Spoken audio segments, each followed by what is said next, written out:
This episode of Super Pulp Science is brought to you by the weekly fantasy comic Boreal, published by the Manitoban, which you can find at themanitoban.com or a newsstand near you.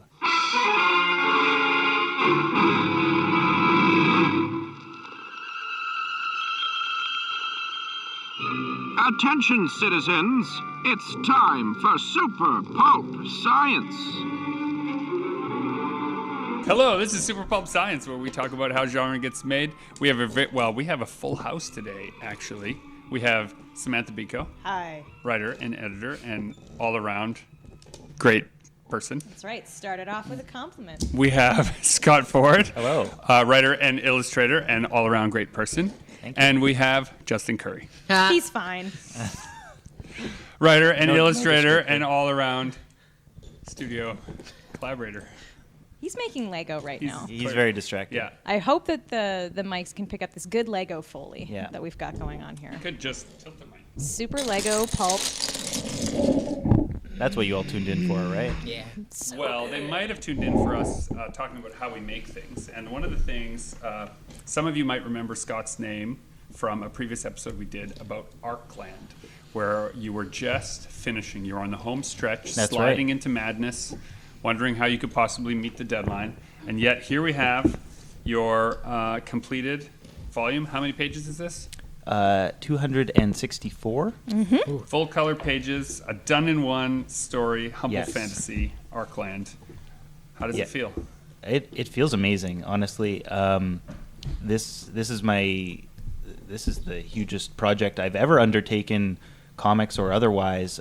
Previously, I did some shorter comics that were about 30 or 50 pages, and some more one-off experimental comics. And so Ark Land was my first attempt at making something that, for lack of a better word, is as epic as I can make it.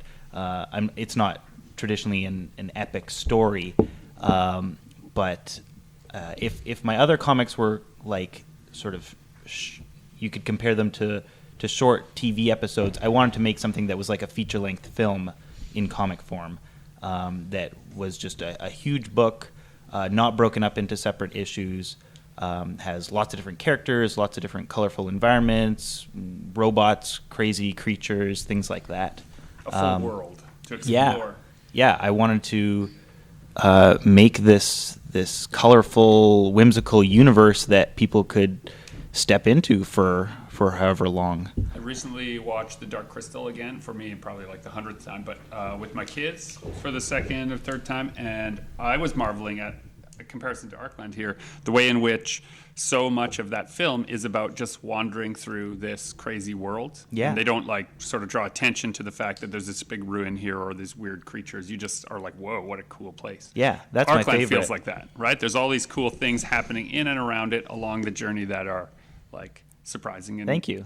Yeah, that was kind of the main goal before I had any of the plot hashed out of sort of these alien arcs and this contest revolving around recovering this debris from a particular alien wreck. It was my goal was just to make a story about this interesting world that you can spend some time in, that you just really soak in these colorful environments and these strange little rooms and forests and valleys and towns that are, just an interesting place to absorb in. I wanted to make a cozy book. I wanted it to be fun to sit there and just be a part of for a little while.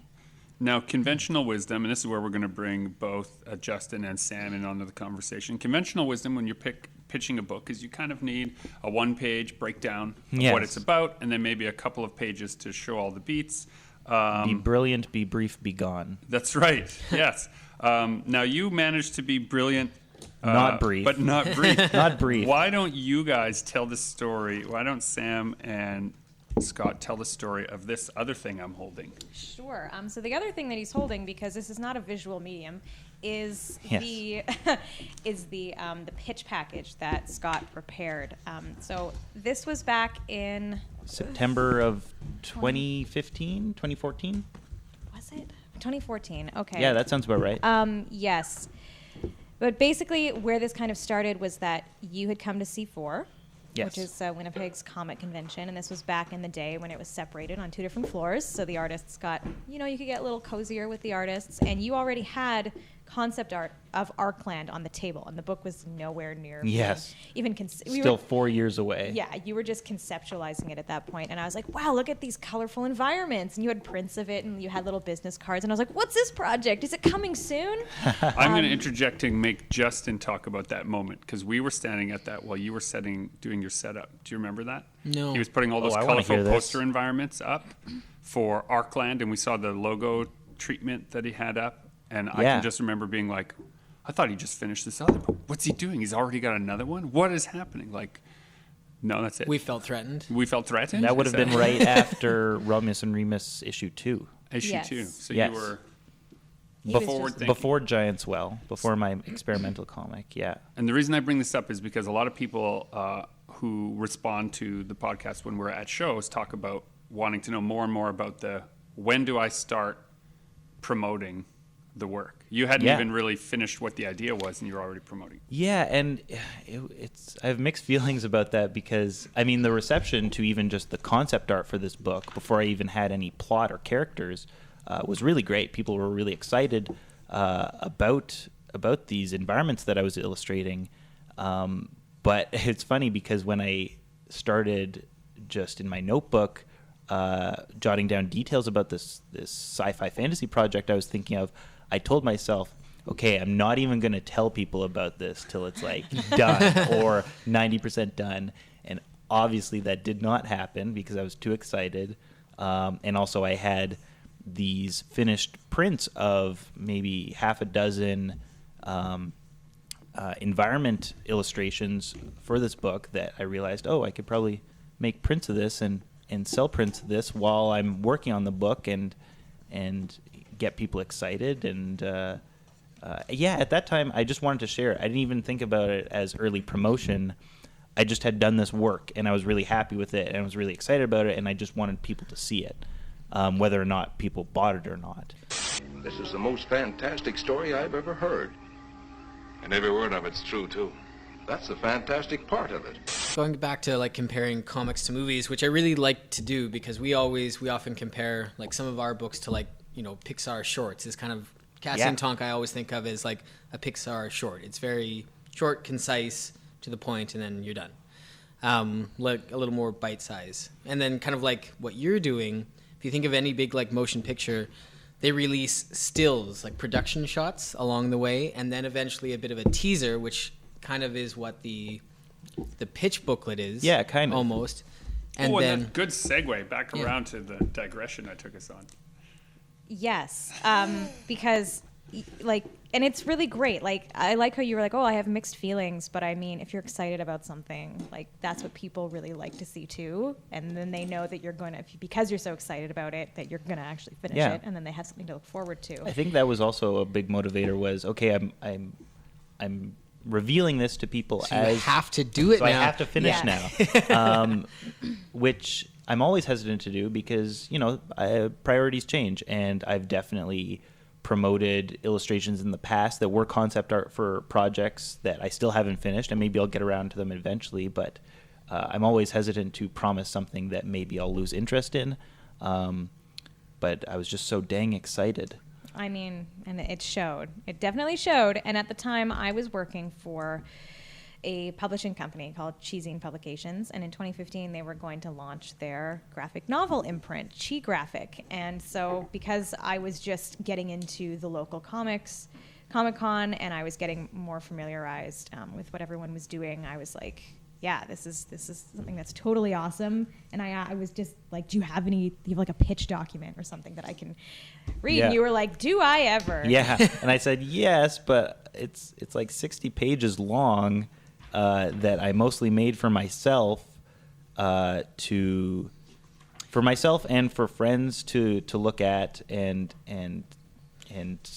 give me feedback before I had actually drawn out the comic. It started more of a Bible, like a story Yeah, I guess Bible. so. Yeah. Yeah, it Than was a a way for pitch. me to organize this concept art that I had made because I had never done concept art for a comic before. I just threw myself in it and did it one page at a time. But since I knew this was going to be a 200-plus page book, I needed to nail down character designs and environment design and creature design and the aesthetics of this world that I was building. I knew I needed to nail that down ahead of time, and the best way to do that was to organize it in this booklet and break down basically chapter by chapter what the plot is going to be, so that as concisely as I could have, which is, I probably could have been conciser, but this is cool. I digress. And just to explain kind of the difference between a pitch document and like a story Bible, a pitch document is just to give somebody a very brief idea of the world, a bit of the story,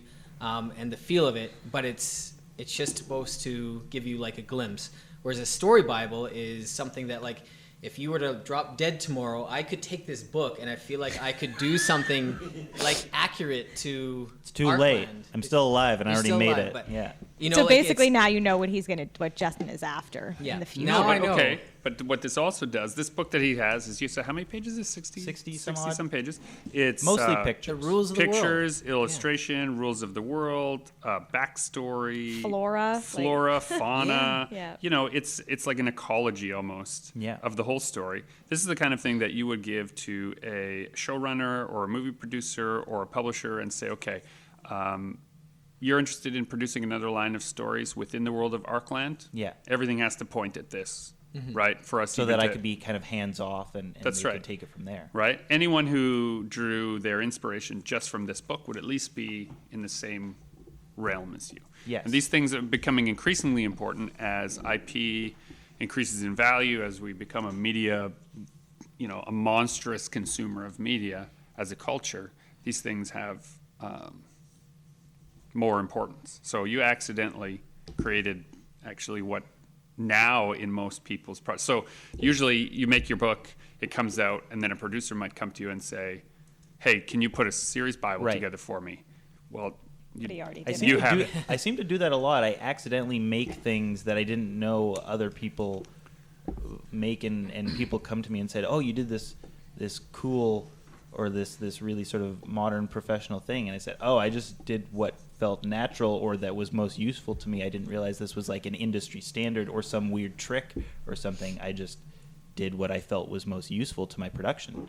And maybe what we're identifying here is that a certain amount of clarity combined with a certain amount of madness, right, produces something that other people can understand enough that they want to be part of it and make other parts of it, right? When we're talking about these industry standards, why like other films and other universes build these Bibles and build these IP kind of archives is so that a lay person can look at it and say like, okay, I have to build that set. I got it figured out, right?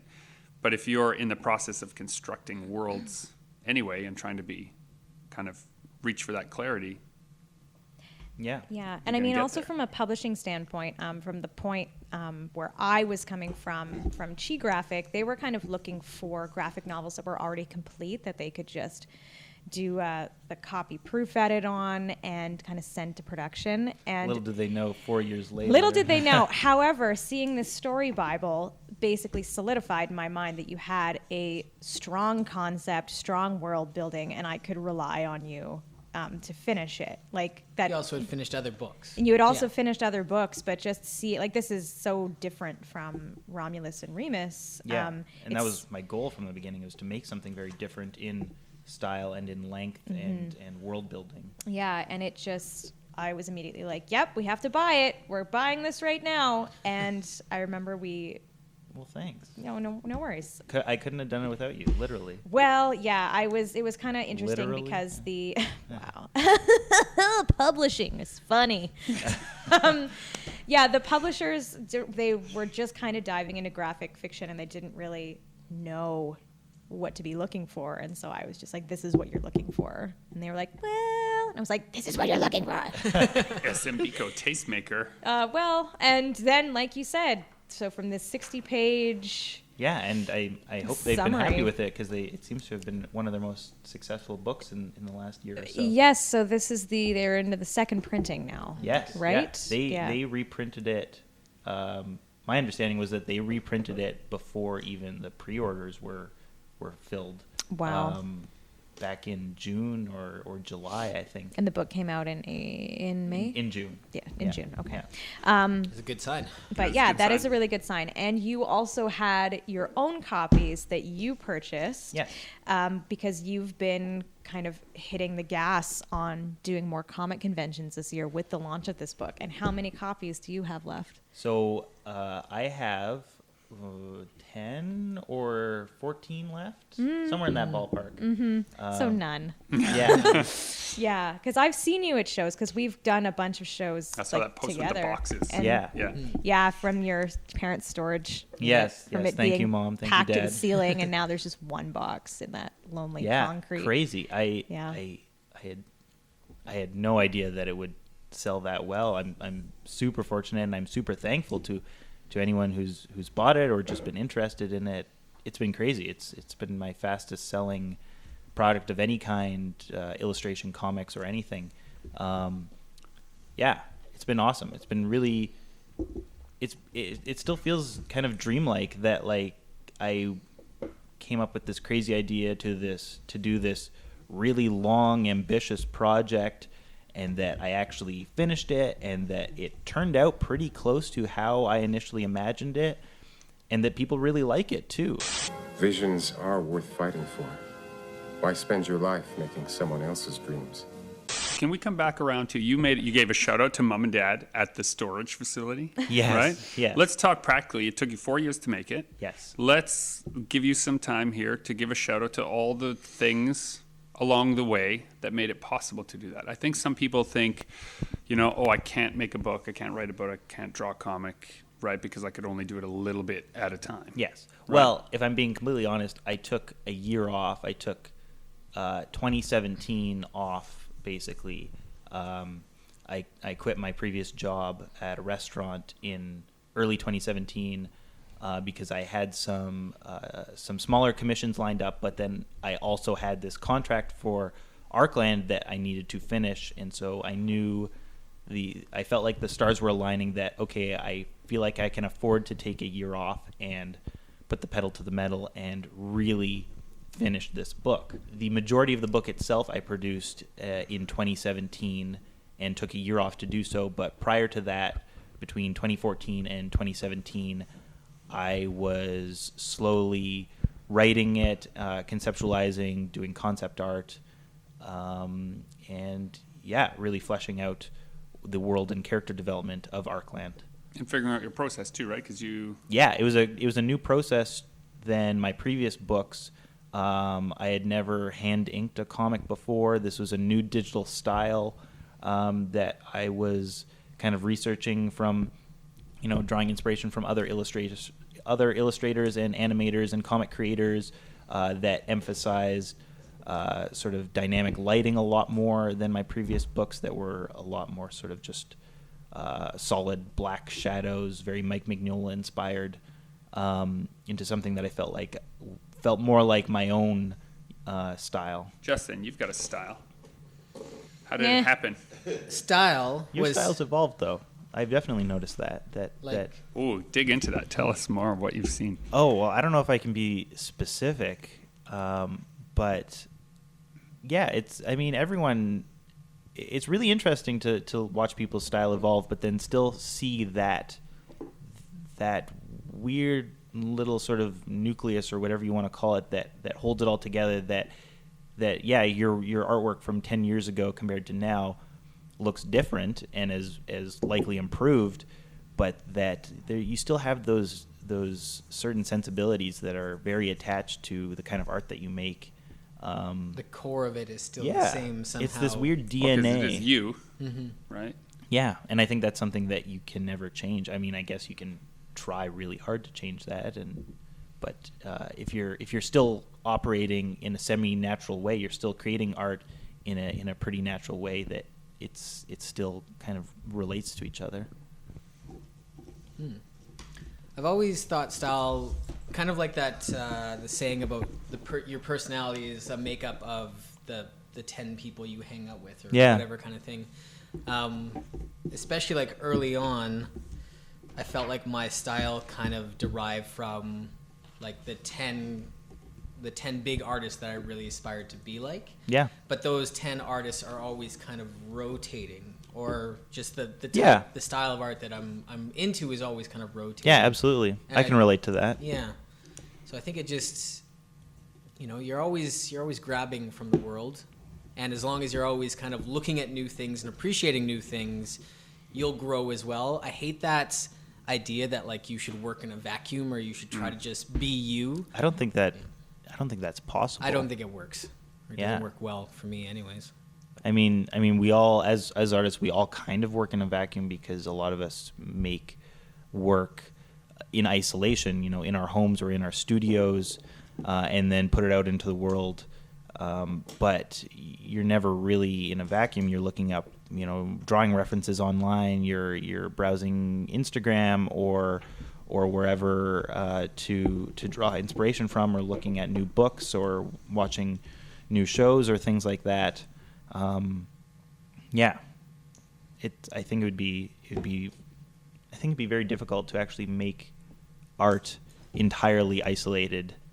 Even then, you're still drawing from the world around you and what you know in sort of nature and life and things like that. So what are you working on now? Always consume. Well, now I am... Where are those influences now? Project-wise, I've been working on Boreal, which is my weekly fantasy comic, which is very sort of Arkland-esque in style and tone. I'd say it's a little set in the same world, No. potentially different time. It's definitely a different world. It's Okay. Where Arkland is more sci-fi fantasy, Boreal is definitely more just fantasy. And it's interesting that it's something kind of stylistically and tonally similar to Arkland, but a completely different format, whereas Arkland is just a one-off giant graphic novel. Boreal is this weekly comic strip published by the Manitoban University of Manitoba student newspaper that you can read for free in their newspaper or on their website at on the Manitoban website. So that's what I've been working on week to week.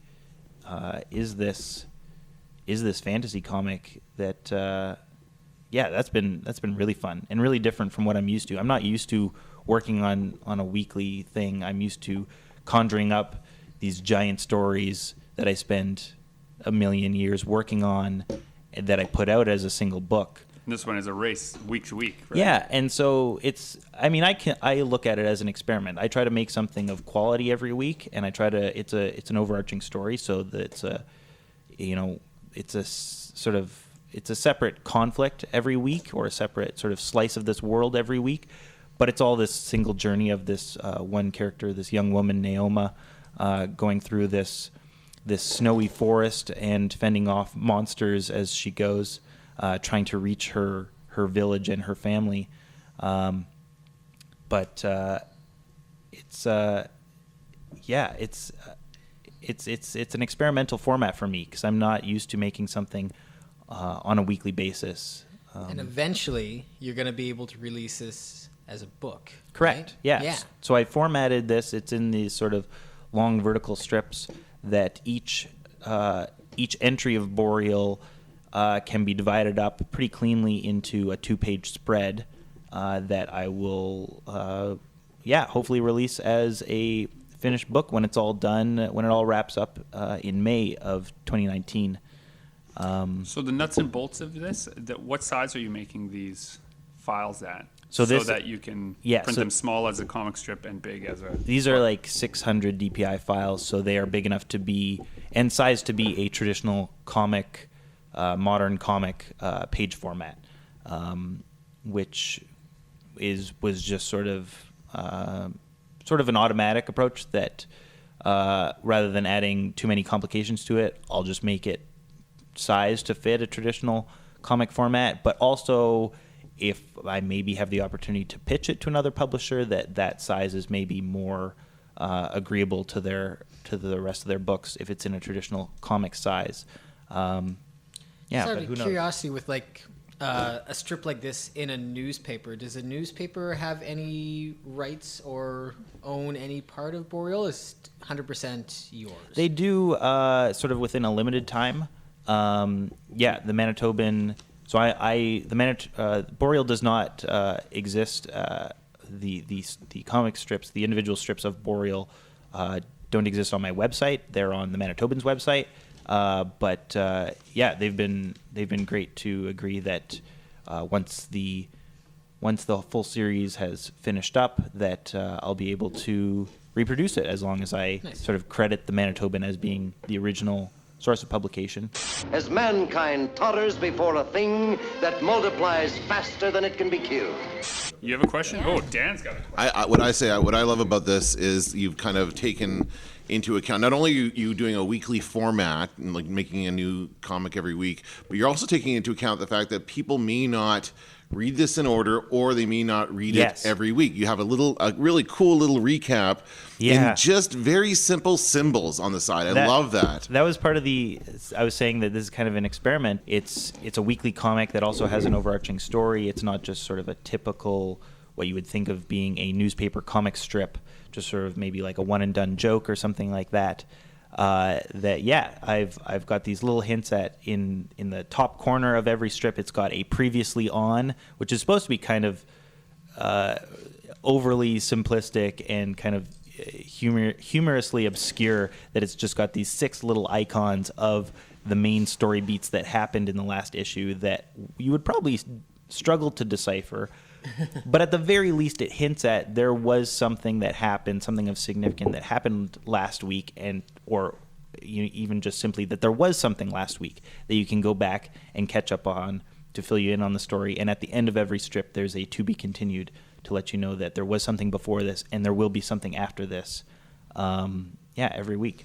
So I've mentioned ROM Space Knight many times on this podcast, but deep in my comics DNA is another sci-fi action / superhero comic from the distant past called Dreadstar. Jim Starling wrote and illustrated Dreadstar. And he often, when asked about it, so dear listener, Dreadstar, every issue of Dreadstar, of the comic, started with 2 pages of fresh drawings that recapped the entire story so far. No. Right? So it would sum up in a couple of pages.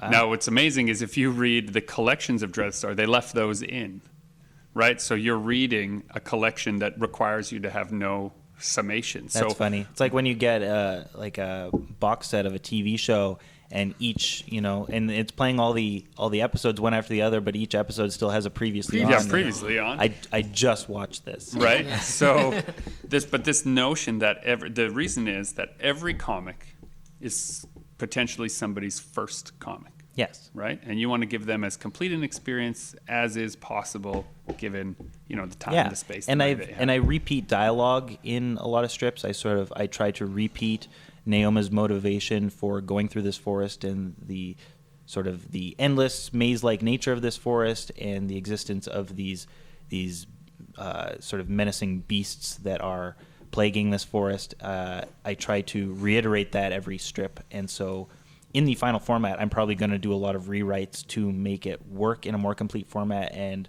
remove, but also maybe even add some dialogue given its different format. Mm-hmm. Can you talk about the sword? Sure. What about it? You have a peculiar design with this big empty space in the middle of the blade. But can't you see what's happening in the comic? So Naoma's sword is her rabbit companion Phlox removes her rabbit foot, and the rabbit foot becomes this mystical sword, which is one of many of these magic rabbit powers that Naoma is bestowed by her friend Fox. The most so the sword blade are the 2 ears. I see. Yes, and the hilt of the sword is the face of the rabbit. It's in the details, folks. Yes, it's really in the details. She gets a lot of interesting powers from Phlox, this magic rabbit. The most sort of story-driven power is this power of resurrection. That's kind of her main quirk in the story, or the main sort of plot gimmick, for lack of a better word, is that she is going through this forest and facing all these different beasts, and she doesn't always win. These these beasts sometimes kill her, but her companion Phlox brings her to the underworld where she's able to crawl back out of. And so it was a story not just about surmounting these obstacles, but also about failing and retrying and forcing yourself to continue even after you fail, 2, 3, half a dozen times. Is this your video game player DNA showing Yeah, through? actually, this idea was an idea I had. Like a lot of my comic ideas, was originally an idea I had for a video game. Which, if there's any video game developers out there, feel free to try to make a Boreal video game where when you die, you just go into this subterranean realm filled with rabbits and tombstones. Feel free. Feel free. Says have it. Have at it. Which is also very interesting because that ties back into Ark Land, which the dreamscapes and the religion, almost iconography of Ark Land, your full-length book, there is a lot of video game references in it. Yeah. Video games, it goes without saying, I love video games a lot. I'm really inspired by video games in my comics, and I like blending. I like drawing inspiration from things outside of comics, animation, standalone illustration, and video games. Got that good way of describing Ark Land. It is The Legend of Zelda meets District 9. Yeah. It is a fantasy world turned on its head by these alien arcs. Which immediately paints a picture in my mind, knowing those two franchises. That's a great way to kind of get me hooked and wanting to know what's in and there. for the dear listener who, when I was first starting out, I always found this way that authors or creatives would have to reduce their work to somebody else's work. I found that so problematic, so troubling.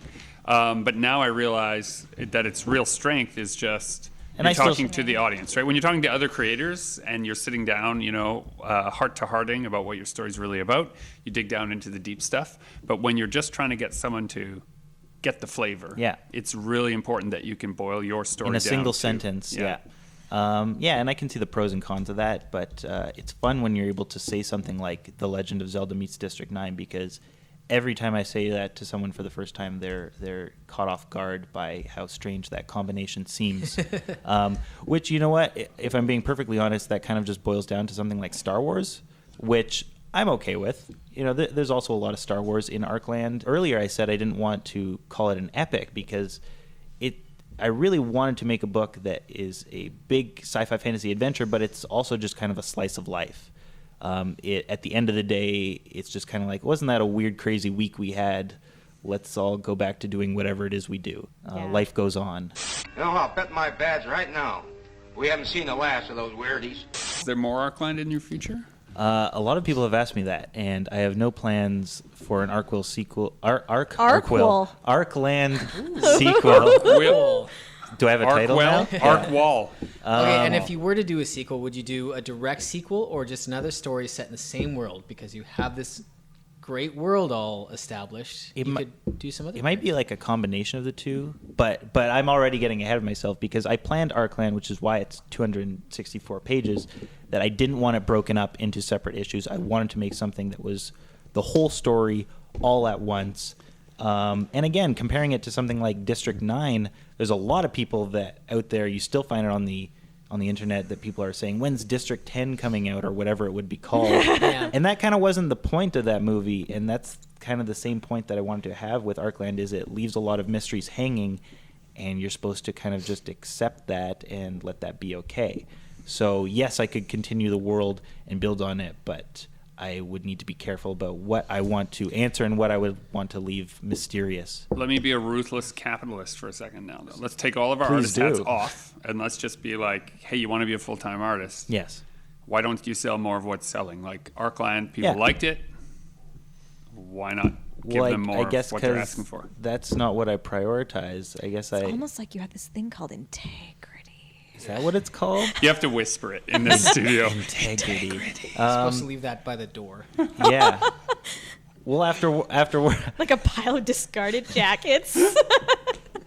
Well, after working on this giant book for 5 years, I kind of want to do something else, and I've got dozens and dozens of ideas that I've been waiting to get around to try my hand at, and so I'm, which is the same reason people ask me about continuing my first comic series, Romulus and Remus, with an issue 3 or an issue 4, and I'm just excited to move on to other things. And I hope other people are too.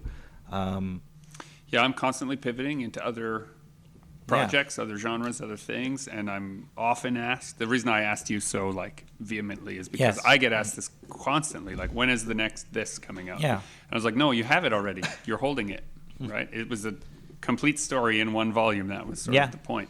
And I often am asking myself, when I take the artist hat off and put the business hat on, if enough people are asking for more of something, why would I resist that? Sure. Right? But then the part of me that sits down to work has already done that. Like the thing that I did, the reason I made it, the impetus to do it is spent. Yeah, if there was more to tell, I would have told it. I would have included that in the initial book or book series, whatever it may be. But it reached a point where it's capped off. And I tend to plan my comics as these single story arcs. Again, talking about Boreal, which is why it's kind of new and experimental for me to do something that is weekly and that it will wrap up with 26 comic strips altogether, because that's the Manitoban's print run that coincides with the University of Manitoba's school year. But I'm still wondering if I should leave it open for the Manitoban's next print cycle if they want to have me back, or continue it on my own, or do I just want to close that door and if they do ask me to come back for another year's worth of comic strips, do I do Boreal Part 2 or do I try something else? Well, and here's something that I've never seen, but my business hat is on now. The last 5 weeks of Boreal should contain ads for where they can buy the collected edition. I don't know if the Manitoban would allow me to do that. Bet they would. Bet they would. Yeah. Because it's done. It's already run its course for you. Why wouldn't they help? It's like you say, you're helping them, let them help you. Right. And you just, in the previously or the to be continued. That's right. I've got that to be continued slot that you've got lots I need to you've fill. got lots of space where you could say. And the thing is, if you edition. do suggest it, then that might start the conversation of, well, maybe we'll have you back for next year's. Yeah. Right. Hopefully. And what's really great about Boreal too is that this is like your job. It's a job you've been hired to do. This is not a volunteer comic. This is I believe the first paid comic position at the Manitoban. Do you go there to work? No, I work from home. You work at home? Yeah, which is weird that actually I just got a message a few weeks ago that I was invited to the Manitoban holiday party, and I I completely forgot that I'm actually a staff member because I just work from home, and I That's so I neat, email though. in a weekly comic strip. Because this is like a vestige of a bygone era where as a know, kid I'm so jealous of it. Whip open your Saturday comic section and you're like, someday I'm going to draw comics that are going to go in there, and that isn't the reality anymore because there are other online has become such a big platform and there are other places you can post your work, but then to have this print, how many issues of the Manitoban are printed? Like in a year? You mean copies? Copies, yeah. Like copies? Oh, I'm not sure. Copies. Like, what is their distribution? Because the Their actual circulation. student body of there's like tens of thousands of students. Yeah. Yes, but the Manitoban is distributed all throughout Winnipeg. Yeah. So I was trying to extrapolate what their numbers are. I bet we could look at it. They must post somewhere. They might. Our producer is looking up these numbers so that we can say them with authority. But it's something, when you're, and I know that you come from fine arts. Yeah, I was a student at the U of M, and I actually worked for the Manitoban as the design associate doing layout for the paper, and I think people just find it unique for a weird fantasy action comic in a newspaper is not something that you typically see nowadays. It takes up 3/4 of the page. The format too is like what, 5 by 12? It's like ridiculous. Yeah, that's pretty. It's a lot of real accurate. estate. Yeah. Also, so and you can't Justin miss has it. a good eye for dimensions. Yeah. Yeah. It's almost as if he's in this business. Yeah. But yeah, it's really great. It also harkens back to like the early 19th century, like Charles Dickens, who's yeah. serializing his novels and people being able to get like a Did snap you just of, compare me to Charles Dickens? I sure did. He was very eccentric Manny. I liked him. I like him a lot. But I just love anything that kind of goes back to that, where people are able to engage with something that's much bigger in that little kind of snippet style. And we're accustomed to that with television, but kind of go back to the print And we medium. think we're accustomed to it with the internet, but there's No. there's a tactile, like even though I'm done There's a with strange Boreal, when I mystery put about it, it. when I put Yeah. it aside, there it is to look at again. Yeah. Yeah. Right? And the thing about the internet is that it's infinite. Yeah. And that's so exhausting. But this is just like, Yeah. I'm gonna soak it up. Yeah. You can grab a copy every week and cut it out and make your own book out of it. Oh, maybe don't. And also don't sell them out of your Not trunk. to sell, just to have, just to. Yeah. Now we know what Scott does. I used to do that with Calvin and Hobbes. I would cut out to Oh, Calvin yeah. and Hobbes Sundays and keep Put them. them in a little, Yeah. Little scrapbook. Yeah. You see? You're stupid minds. Stupid. If you want to show your deeper appreciation for Boreal, though, I recommend emailing the Manitoban and being like, listen, this comic is great, because that is what helps get these, like, not only maintain the real estate that is taken up of comics, but also helps the creator and helps the paper to see, yeah, this is a successful thing. People are actually contacting us about it. And you can contact them at graphics@themanitoban.com. Direct it to Evan Tremblay, who's the graphics editor, and be like, hey, sup? This comic, it's real great. Oh, Want he knows. more? And this is He's why. my boss. He's the one who hired me. No, I know, but Yeah. he needs to know more. So my assumption is that the Manitoban is, it runs on a particular budget and is partially grant supported and partially university supported, right? Or is it I'm not all sure. From whatever it is, they are allocating funds based on engagement in the paper. So if you really want to help encourage the Sure, paper yeah. to hire more people to do more comics, I mean, heck, it couldn't hurt. yeah, reaching out and saying, hey, I really like this. This is a good thing, Yeah. right? Passive consumerism means that you have to take what's given. Yeah. But if you're an active consumer, right, letting people know what you liked, then And hey, sometimes University of Manitoba Press, graphic novels, they're in. Yeah. they're right. I did one of our projects that we did for the University of Michigan got reprinted through the Manitoba. Oh, cool. Nice. Yeah. So they know about comics. They're just getting there. Yeah. Institutions are slow to move. I mean, they hired me in the first place, so they're obviously excited about my work and excited about my previous projects and wanted to see that in their own publication. Well, and I think you also had probably established a track record working at the paper as someone Yeah. who could work on a deadline, work under stress, Yeah. work with creative oversight. And I had done a previous comic, Okasamoso, for the Uniter back in 2015. So after I worked at the Manitoban, I worked at the Uniter, which is the University of Winnipeg student newspaper, and I did a weekly that turned into a bi-weekly comic strip called Okasamoso. And I think that was one of their first clues that they knew my work previously, but hey, this could work in a newspaper So format. you're less of a Charles Dickens and more of a Peter Parker, is what I'm sensing. Just working with That's a newspapers. huge jump. Is it Yeah. though? Yeah. Is it? With great power. Comes pizza? Exactly. All right, this has been Super Pulp Science, where we talk about how genre gets made. I would like to thank all my guests, including my producer, for chiming in on why it's important to join the fight and make comics.